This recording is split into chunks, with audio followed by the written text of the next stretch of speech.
ஏடா தம்பி, துபாயில இருந்து யாரோ புதுசா ஒரு பையன் வந்திருக்கானாம்ல? எங்க இருந்தானா? துபாயில இருந்து வந்தீங்க? துபாயில மும்பை ஏர்போர்ட் ஆட்சி படுத்துட்டு மதுரை விமான நிலையத்துக்கு முத்துராமலிங்க தேவர் பேர் வரணும். தம்பி, நீங்க துபாயில இருந்து வந்திருக்கீங்களா?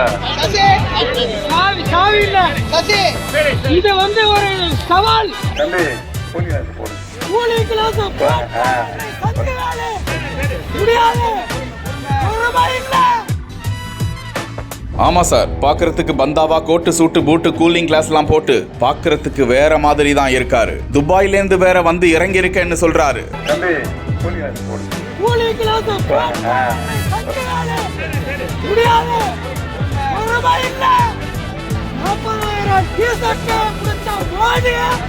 Indian prime minister Modi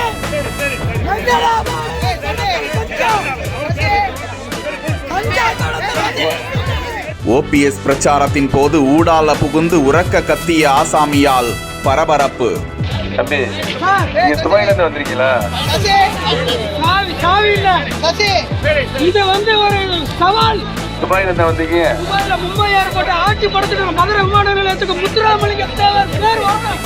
Ramanathapuram நாடாளுமன்ற தொகுதியில் பாஜக ஆதரவோடு சுயேட்சை சின்னமான பலாப்பழ சின்னத்தில் போட்டியிடுகிறார் ஓ பன்னீர்செல்வம். அந்த தொகுதியில் தீவிர பிரச்சாரம் மேற்கொண்டு வரும் அவர் மண்டபம் ஒன்றியத்திற்குட்பட்ட பகுதிகளில் பிரச்சாரத்தில் ஈடுபட்டிருந்த போது உச்சிப்புள்ளி அருகே செம்படையார் குளம் என்ற பகுதியில் திறந்த வேனின் மீது நின்று கொண்டு பிரச்சாரம் மேற்கொண்டிருக்க அந்த கூட்டத்திற்குள் ஒருவர் கோட்டு சூட்டு கூலிங் கிளாஸ் எல்லாம் போட்டுக்கிட்டு நான் துபாயில் இருந்து இறங்கி வந்திருக்கேன் என ஓபிஎஸ் முன்பு நின்று கொண்டு கையை நீட்டி கத்தியதால் சலசலப்பு ஏற்பட்டது.